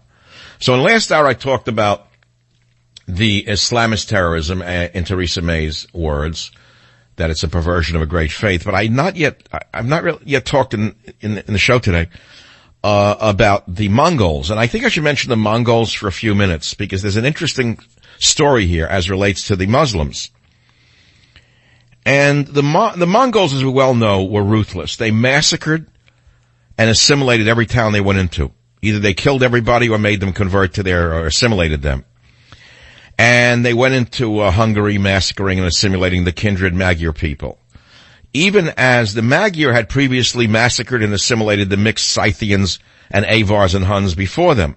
So in the history of the world, what you are seeing the barbarians from the 7th century doing now in terms of one at a time was done by whole armies. Understand that? And so what happened later on is a very interesting telling story. After Mongu Khan succeeded Ogdai Khan as the great Khan in 1251. It's an interesting story, not boring at all. And I read that the Mongols displayed at the time a bitter animosity to Islam, and not only massacred the population of Baghdad when they captured Baghdad in Iraq, but they set to work, the Mongols did, to destroy the immemorial irrigation system, which had kept Mesopotamia prosperous and populous from the early days of Sumeria. And as a result of the Mongols destroying the irrigation system of the Muslim Baghdad, the area became a desert of ruins until our modern age, able to sustain only a scanty population until the British rebuilt the irrigation system for the Iraqis. Into Egypt, the Mongols never penetrated. The Sultan of Egypt completely defeated an army of Hulagus in Palestine in 1260. What happened when the Mongols invaded China? Very interesting. The Eastern Mongols became Buddhists, like the Chinese. The Western Mongols became Muslim. Did you ever look at Chinese people and look at their faces and their eyes and wonder about their origins any more than you do about your own people? I know that's a politically, let us say, nervous thing to do in America, is to ask people their origins. I've done that sort of my whole life. I'm trained as an anthropologist in part. I've always been interested in people's backgrounds and origins, not to typecast them, but to understand them. I would ask people in America all my adult life, and I learned how to do it politely, and what is your ethnic background, I would say. And embarrassingly, a lot of the white people would say, oh, I'm not anything, I'm a Heinz 57, they would say, sort of sheepishly and proudly. They didn't want to identify as Anglo, English, Scotch, Irish, Dutch. They didn't want to even say that. They wouldn't say European American because they never heard of the phrase. So they would say nervously, oh, Heinz 57, I'm nothing. Well, I'm afraid that was true. Well, when nothing meets something, generally the something defeats the nothing, which is why we are living through what we're living through now. Got to give it to these perverts from the 7th century. They know who they are, and they know what they like to do to you. And the only thing between them and you are the men in blue, and the soldiers in whatever color the uniform may be. And yet you spend your every waking day doing everything you can to defeat the very forces that will protect you from being massacred, either individually or as an entire population. Think about the suicidal behavior you're engaging in as such an advanced progressive, with your pinky held high in the air in your cafes, thinking that you're better than everybody else because you don't think these thoughts. Psycho Libs described Muslim murderer as bearded man. Trump's war beats Bush book and all others in category. There's so many other stories. So many other stories. In Belgium, a man wearing camouflage tried to drive a car into a crowd at high speed. Came out on Jihad Watch. I guess that's a dangerous sight for you to look at. Man wearing camouflage tries to drive car at high speed into crowd. March 23rd, 2017, 10 a.m. by Robert Spencer. According to Nancy Pelosi, he's a right-wing evil man. And he said, it just happened. And it said a billboard in Nazareth that actually called for them to do this. Fatah called for such attacks. The Islamic State issued this call in September of 2014 to drive cars into crowds, slaughter him with a knife, smash his head with a rock, slaughter him with a knife, run him over with a car, throw him down from a high place, or choke him or poison him. They're living in the 7th century perversion of their great religion. Do you understand what I'm saying to you? They're not alone, though. So this just happened. The man wearing camouflage has been arrested after trying to drive a car with French plates into a crowded and busy shopping street in Antwerp. Didn't read about that in the San Francisco newspaper any more than you've read about Local Boy Makes Good, Michael Savage, Lifetime writer, #1 on the New York Times list. Doesn't count. Why? Because I'm not espousing the sickness of liberalism. It comes hours after a terrorist was shot dead after a massacre outside Parliament in Westminster. So it goes on and on and on, and the question is how we're going to stop it from happening tomorrow. Well, we had an election. We tried to stop it. One of Donald Trump's #1 campaign promises was we will not permit Muslims to emigrate into America until we can sort out all of them who were here, brought in by Obama. Obama brought in over 1 million of them. Do you know that? Did you know that Hussein Obama, who's on an all-male cruise now, somewhere in the it's sort of a boys' night out type of thing. He's on a cruise somewhere in the Tahiti area, as I understand it. Families are not there. He brought in 1 million of them. 1 million. Now, how many of them were screened by the CIA or the FBI for ties to terror? How many of them might drive a car into a crowd or cut your throat somewhere? I don't know. Do you know? The agencies that are supposed to protect us were busy spying on Donald Trump and conservatives. They don't know. How would they know? They were told by Hussein Obama not to look at any Muslim refugees because they'd be considered violating the protocols of Barack Obama. And so they didn't. They spent all of their resources monitoring Donald Trump, Michael Savage, and anyone else on the conservative side who might be a threat to the agenda to destroy the West. That's all. You can take that to the bank. It's 12 minutes after the hour, and there's so much more to discuss. I don't think I'll be able to do it in the minutes that remain. But I've asked you a key question. What would you do if you could speak to Donald Trump to stop the next Islamist, if you want to be polite about it, the next Islamist from driving a car onto a sidewalk? You know, that could even happen in San Francisco, all you progs out there.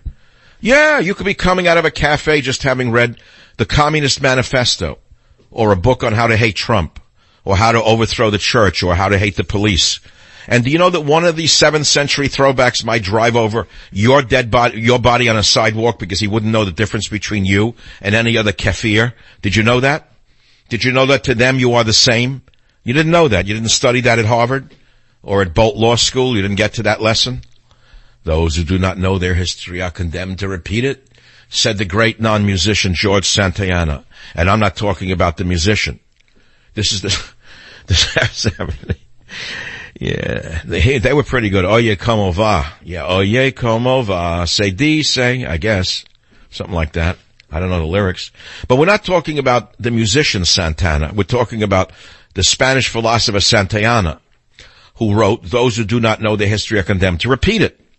So if you do not know the history of the Muslim conquest going back to the 7th century, you may be condemned to repeat it. Do you understand that? You get it? Because your knowledge of history has been very limited in this new world school order that you grew up in. I think I've said all I want to say for the moment, so I'm going to take a quick break and come right back. Take your calls right here on the Savage Nation. Join the Savage Nation. Call now, 855-400-SAVAGE, 855-400-7282. Savage. The Savage Nation is sponsored by Swiss America, the only company I trust with my financial future. Call 800-289-2646 or SwissAmerica.com.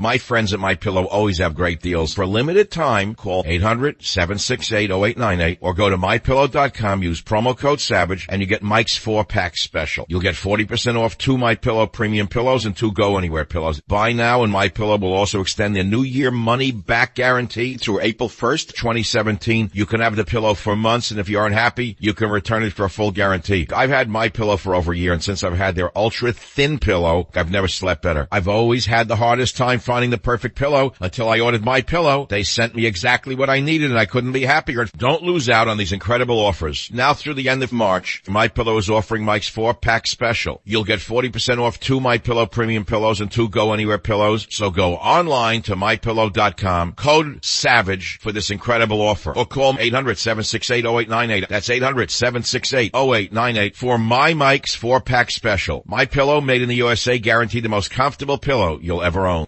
You know, here we are talking about the CIA, the NSA, and top intelligence agencies. All of our sensitive secrets can be hacked. We now know that safety and privacy of our finances are over. I mean, how safe and private do you think your finances are sitting in the cyber world? Who hacked them? How about your stock accounts, your saving accounts, even your 401ks? Frankly, that's why I turned to Swiss America for answers about protecting the savage household finances and privacy. One book explained it all. Don't bank on it. And for a limited time, the first 500 callers can get a free copy. Only 500 of you are going to get it. What timing this is?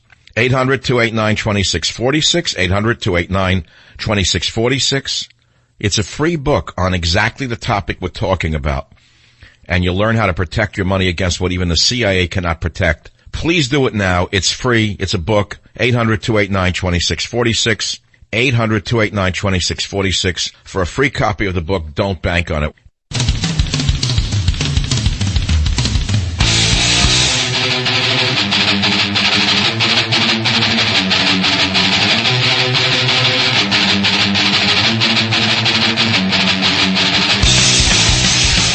I like the New York Times now. I think they're wonderful people because they made me number 1 in the New York Times list. They're just great. Yesterday on the show, I said we don't know where it's going to be placed. I know it outsold all the other books. And I said I hope that the good people at the New York Times do the right thing. I mean, if you speak of them nicely, they do the right thing. I don't know. Maybe we should stop castigating all of our political opponents. Maybe we'll have a better nation in both directions. House cancels vote on GOP health bill. You heard about that, right? I don't generally talk about the health care bill. It's so boring to me and just red tape and a labyrinth. I don't know why Trump went after this first.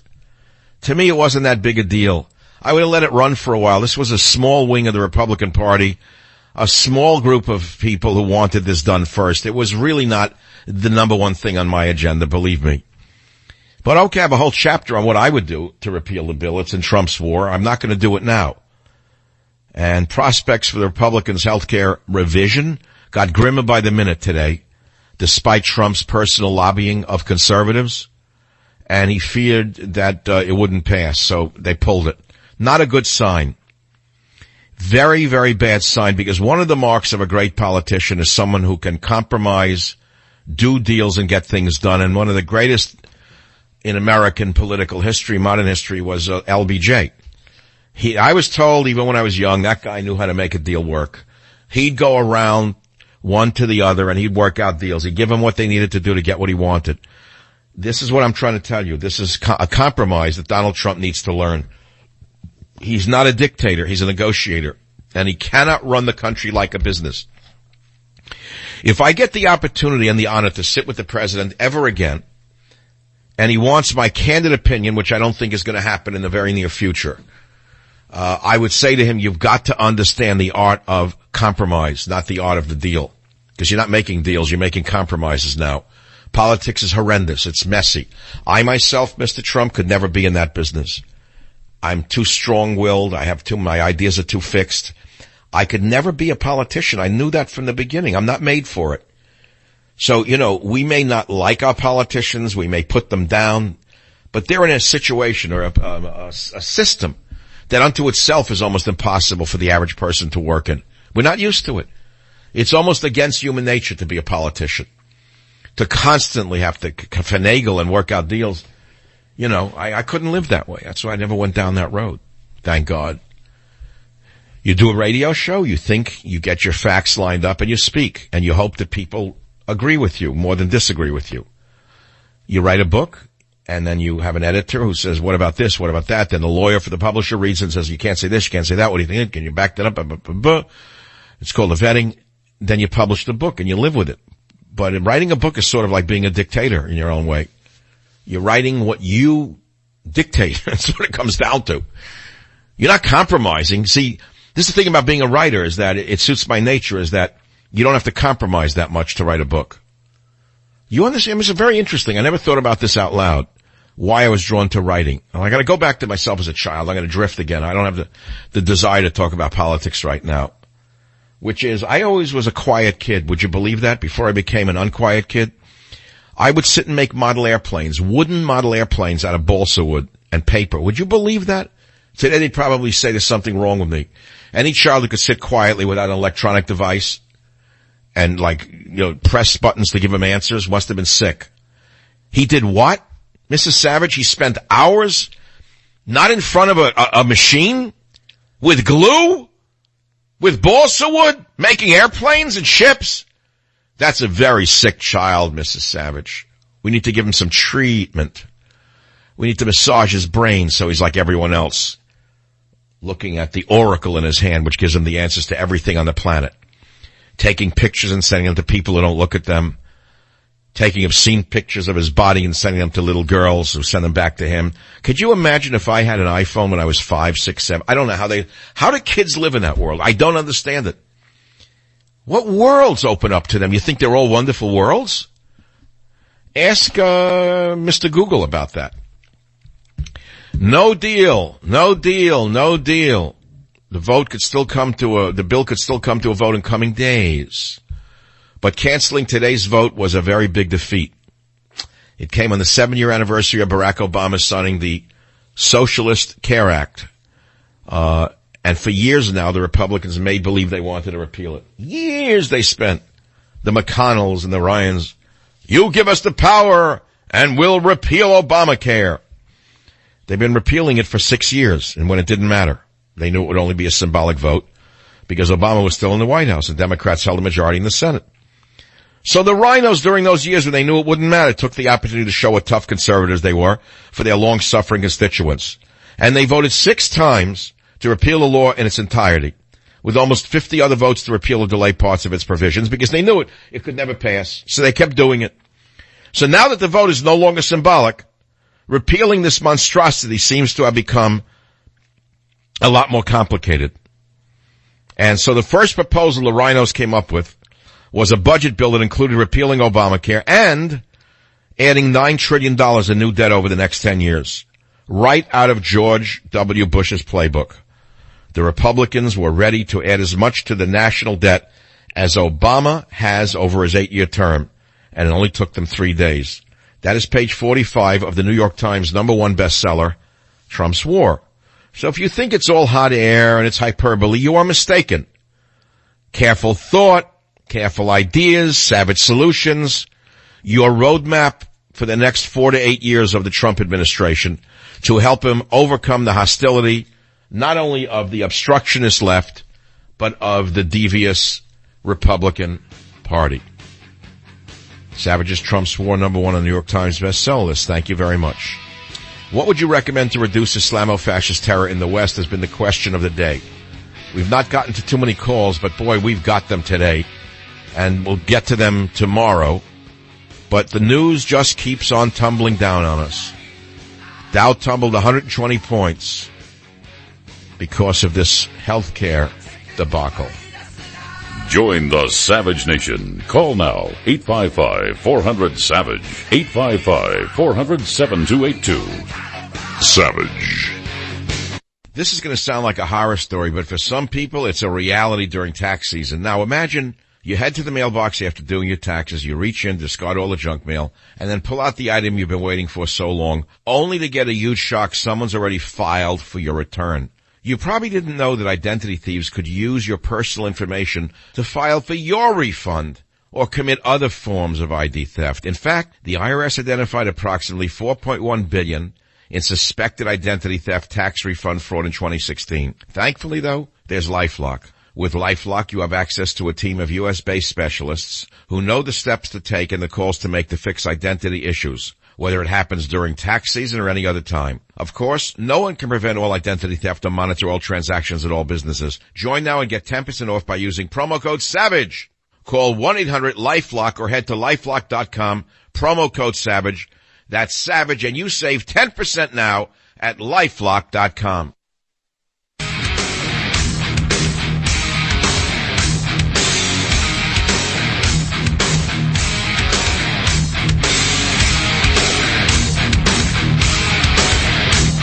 Bearded man conducted the attack in London. Bearded man of no religion. He wasn't a Muslim, was he? Well, we didn't know it was a bearded man. And the worst part was seeing the EMT workers trying to save the subhuman's life as people lay dead in the streets. This is the symptom of insanity. This is the symptom of liberal insanity. I've never seen. If you were to make up a story like this 50 years ago, that a man would run people over on purpose after stabbing a cop, and the cops, the ambulance workers in those days would run up and try to save his life. You'd say no one would believe that would happen. They wouldn't even go near him. They'd let him rot and die in the street. They'd let the crows peck his eyes out. They wouldn't pick him up with the garbage the next day. This is what liberals have done to our minds. It made you think that's the mark of a sane society? Trying to save the life of a man who just killed all those people? This is what you think is the mark of a civilized society? It shows that you're better than them? This is how sick you are? You think they look at you and say, oh, they're better than us. We'll learn from their example. Oh, those liberals are so, Western democracy is so superior to our 9th century view of Islamofascism that we'll become like them. We'll just throw away our hate book. We'll get rid of all the hate in our book because they're so much better than us. And look at that. They put balloons and they put flowers in the street. Isn't that the way to go? Ahmed, yeah, let's join them. Yeah, Ahmed, let's reform our viewpoint because they're such superior people. You think this parody is unreal? This is how the liberals actually think things work. They are tolerant for every sickness on the planet with the exception of conservatism. They are tolerant for every form of humanity and every form of human behavior except for patriotism. They are mentally ill. We cannot let the mentally ill politicians lead the West over the cliff any longer. We cannot. It's impossible. We cannot go on like this. What part of reality do you not understand? Let me ask you a bigger question. There seems to be a divide in this nation and in the West itself between reality and psychopathic unreality. I always thought the divide ended where survival began and ended, but I was wrong. So let me ask you, the Savage Nation, a simple question. What is reality? I asked that on the air yesterday. And the listener said, well, reality is what you make it. You can make reality anything you want. And then the listener said, prove to me existence itself as we know it. Prove to me existence itself as we know it is real or unreal. Or prove to me that existence as you know it is the same as the existence as I know it. So I sent a parable about Albert Einstein. The story goes, and I think it's a true story, a man came in after he published a theory of relativity, and Einstein let him come to see him. And he said, Herr Einstein, I finally get it. I read your theory of relativity. There is no reality. Whereupon Einstein stood up and slapped the man in the face and said, this is reality. Well, I remember reading that, and shortly thereafter, I must have been 20 years old. I was on a country road in the Catskill Mountains of New York, and I ran over a rabbit. I got out and saw the dead thing squashed in the road with the blood and guts all over the pavement. And I remember writing in my journal later on, tonight I ran over and killed a rabbit. This is reality. So now we have another reality in London. Another Muslim fanatic trying to stab a cop, killing a cop, driving a car onto a bridge, killing other people, hitting 20 civilians, killing some of them, maiming others for life. And you have Wolf Blitzer and the others in denial. More concerned about offending certain members of their populations than protecting themselves and others.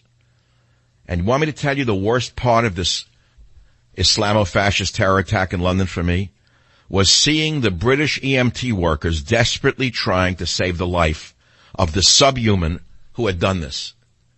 You see, to me, any man who commits this type of atrocity on other humans who are innocent is no longer a human being. They sink below the level of humanity. They become subhumans. I would have let him rot in the streets. I would have let him rot in the streets rather than put a needle in to save that life of that piece of garbage. And to see them working so hard to save his life after he had done this, if this does not typify the insanity of the liberal West, tell me what does. A man runs people over on purpose, kills them, shoots stabs a cop, and they save his life. They try to save his life. That's the society you want to live in? That makes you feel like a good man? That makes you feel like a superior liberal? That should indicate to you that you're a mental case that belongs in a nut house. So let me turn it back to you, the listeners of this show. This is no longer a joke. We can't have flowers and balloons every time another person is killed by one of these Islamo-fascist subhumans. No flowers, no balloons. I want to hear the bees buzzing. I want to hear the B-1s, the B-2s. I want them in the air. I want to hear them roaring at 5 a.m. at a McClellan Air Force Base. Every time someone is killed, I want a training camp destroyed with everything that walks in it dead. And that's the way you're going to win this war, no other way. Not with balloons, Miss May. Not with that false stiff upper lip, Miss May. We will not be bent. Or the Muslim mayor of London, isn't he a wonderful speaker? Come here, Mr. Khan. Isn't he a wonderful, wonderful man? Mayor Khan. London is the safest city in the world, he said. And he wants the balloons, and he wants the flowers, and he wants the English on their knees, bowing down to radical Islam. Borders, language, culture. And let's talk about Trump's Muslim ban, which the psychotics in the media defined as a Muslim ban. It was common sense, wasn't it? To ban people from countries which are known to have and to harbor large numbers of fanatics like this one in London. Wouldn't it make sense not to have more of them come into your country if you try to keep yourself alive? Of course it would. If you were a sane person and you weren't brainwashed, like Andy Cooper is, if you were not brainwashed, as they all are, it seems to me in the media, like Macho Rad Cow, they're brainwashed. Their protocols of liberalism supersede their own survival instincts. And they would rather push their protocols of insane liberalism than report reality. So we've given up on them. Their ratings are in free fall. We despise them. We watch them. We want to break I wanted to smash the television today. As I watched Wolf Blitzer go on and on about a bearded man, I wanted to reach to the screen and slap him in the face and say, stop it, Wolf. You know you're lying. And if you don't know you're lying, then you should get off the air. Get off the air because you're not doing us a public service. You're doing us a public disservice. You are doing us all a disservice, Mr. Blitzer. But I couldn't say that. It was only a television set. I'm trying to warn you about the danger you are in. I'm trying to awaken you to the danger you are in. I'm trying to save you from the danger you put yourself in through disbelief and unreality. That is what I am doing today. Now again, we have to go to the other side, where liberals are terrified of offending. They're terrified of offending anyone except us deplorables. Isn't it ironic they're afraid of offending even terrorists of the Muslim faith, but they're not afraid of offending the deplorables who elected Trump? How is that possible? Why is that? Why is it that they hate no one except those of us who voted for Trump? How is it possible? How come they're afraid of inflammatory statements except when it comes to us? Well, I have many answers to these questions, and they're not very pleasant answers, so I think I'll ignore them for right now. But let's go back to Donald Trump for a minute.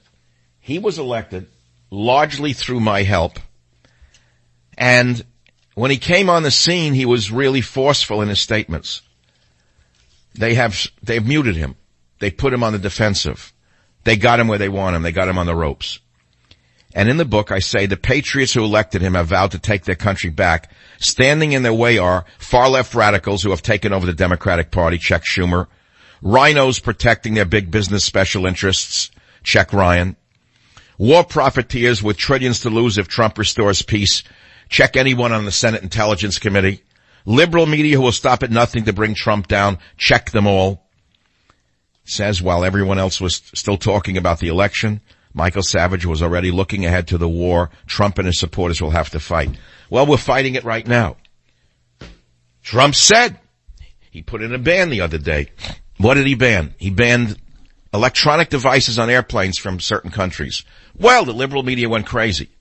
Local San Francisco paper that ignored all reality through the 8 years of Obama's terror attacks on the American psyche are saying, what a terrible thing it is to take these long flights without devices on airplanes. That's all they could think about.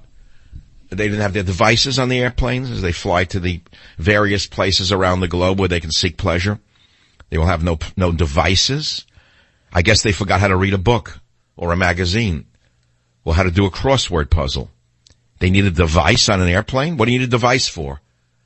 Pick up a book or a newspaper if you want. Take a magazine with you. No, you need a device on an airplane. So why did Trump ban these devices from these predominantly Muslim countries? And that is airplanes going back and forth to them. Why did he do it? Well, I must also caution you that he was not alone. The UK did it as well. Do you know why? Because they had internet chatter that was quite relevant right up until his terror attack at the UK Parliament today, where a cop was stabbed and 20 were mowed down by the Muslim with a beard. They had chatter that an attack was going to occur. And they also know that the fanatics who have done nothing for humanity except kill, murder, maim, torture, and rape. I haven't seen any Nobel Prizes coming out of that segment of the world recently. How is it that no Nobel Prizes are given for saving lives in the minds of these people? How is that even possible? How is it there's no Nobel Prizes, no discoveries, no advancements in human knowledge? Nothing but a retrograde 9th century view of the world? That's all they can give us? And you want more of them in the country? All the liberal girls who may be listening to the show, do you want more of them here? Why? What is wrong with you? Are you that stupid? Has your brain that been fogged that badly that you don't understand that you are putting your own self in danger through the stupidity that you learned at Harvard and at Berkeley? That this tolerance you were taught is nothing but suicide? And that how ultra-tolerance is killing us? And that even a strawberry, if you look at it under a microscope, yes, a humble strawberry, even a strawberry has slight barbs on it. Even a strawberry has barbs on their berries. Why? Why does a strawberry, why did nature evolve barbs on a strawberry? To prevent insects from eating the soft flesh of the strawberry. Well, you are the soft flesh of America. And the barbs that would protect you, you've been told, are intolerant. The barbs that would protect you, you have been told, are the deplorables. The barbs that would protect you, those cops on the corner, those barbs, you have been told, are fascists. Those barbs have been called every name under the sun, but they're there to protect you, little girl. But you don't know that because your brain has been washed since childhood by your schooling. Savage's book, Trump's War, is #1 on the New York Times bestseller list. That is without ABC, CBS, NBC, CNN, Fox News, or MSNBC. I didn't need them. All I needed was the truth. You hear me? The truth is the most powerful medium in the world. There's nothing greater than the truth. I'll be right back. Join the Savage Nation. Call now, 855-400-SAVAGE, 855-400-7282. Savage. The Savage Nation is sponsored by Swiss America, the only company I trust with my financial future. Call 800-289-2646 or SwissAmerica.com. Dr. Michael Savage here. Many people don't know that after age 40, your protein needs double. Well, you think about it. Why don't you get the same results you used to when exercising? It's because your body doesn't use protein as it used to. That's why you need more protein to support your muscle and bone health. I used to be the director of nutrition for one of the largest health food chains in the nation, and I've seen the protein powder options out there. The one I trust is Protein 40. It's made by the same folks who created Super Beets, which you know I love. Protein 40 tastes great, has a delicious chocolate flavor with no chalky aftertaste. And people are saying they're feeling stronger and more vitalized. Call now to get your free canister of Protein 40 included with your first order. Plus, you get the free guide written by world-renowned protein expert Dr. John Ivey about your critical protein needs as you age. So please call 1-800-646-8620. That's 800-646-8620 or visit SavageProtein.com. That's SavageProtein.com. Attention. This message is for everyone suffering from back pain. If you're driving in your car right now, I'm sure every bump, every little crack you run over feels like a giant speed bump, sending shooting pain through your back, pain you'll be feeling all day. Back pain that makes a 30-minute commute feel like a punishing 2-hour drive. Well, here's some good news. If you're by a CVS or Walgreens, pull in right now. You heard me. Walk back to the pain relief aisle and get Australian Dream Back Pain Cream. It's in a purple box. Australian Dream is real effective medicine that really works. Rub it in where it hurts. Give yourself some relief. Try Australian Dream Back Pain Cream, backed by the empty jar guarantee. Use the entire jar. If it doesn't relieve your back pain, I want you to send back the empty jar for a full refund.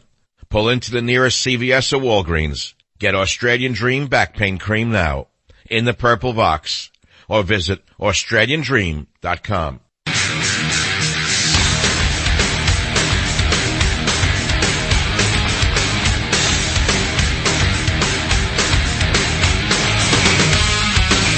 I've heard this before, that it's not Islam, these acts of terror. They're Islamist terrorism, and that it's a perversion of a great faith. The question is, how come so many seem to pervert this great faith? Where do they derive their ideas from? If it's a perversion of a great faith, where do the perverts of this great faith get their ideas to commit such heinous acts? Can anyone explain that to me? Why, it's in the faith itself. And so you could say, well, wait a minute, how dare you say that? I'm sorry, if you read the Holy Book, it tells you to kill an infidel. Now, most Muslims are peace-loving. I've had Muslim associates. They're peace-loving, just like Christians are, or Jews. They want to be left alone, worship as they want. But unfortunately, there are a lot of unhinged people who are either mentally deranged or genetically damaged from inbreeding, who read a book and take it literally.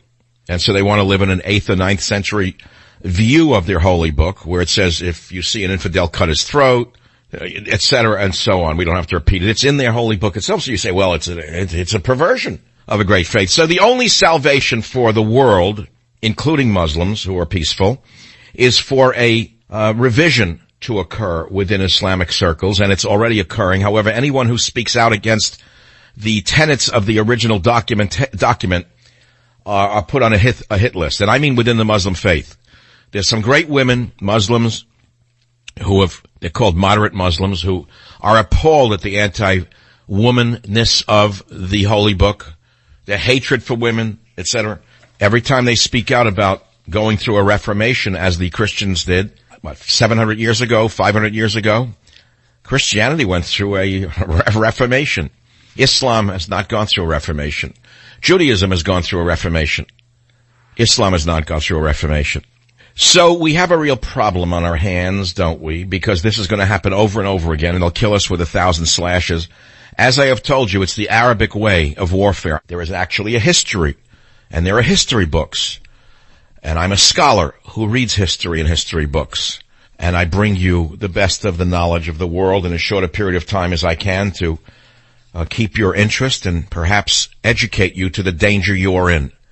You can hide, you can put your head in the sand, you can get a balloon or a flower and put it in the street the next time one of them attacks one of us, but it's not going to save you. There's only one thing that saved Europe, and that was the Battle of Poitiers, when the knights put on their armor and fought them head-to-head and toe-to-toe and killed them and drove them out of France. There's nothing more I can say to you. Everything else is in Trump's war. I call it his battle for America, but it's really his battle for the Western world. And yes, the book is #1 on the New York Times bestseller list, and I'm very happy with that. But it's not about me. It's about the West. It's about Trump's war. He was supposed to save the West from these psychopathic, suicidal liberals. But never forget that these suicidal maniacs, the Pelosi's, the Schumers, that babbling fool who's I don't remember her name, these most vicious people, they're crazy people. They would rather see the nation commit suicide than let Trump advance one iota. So yeah, it's a miracle that Trump's war is #1 on the New York Times bestseller list, thanks to you. And it is true that Salon magazine did name me the godfather of Trump mania. and many people consider me to be the determining factor in driving Trump over the finish line, in having motivated millions of undecideds and the deplorables who would have otherwise sat out the election. But I believe that this book is more important going forward than it's ever been.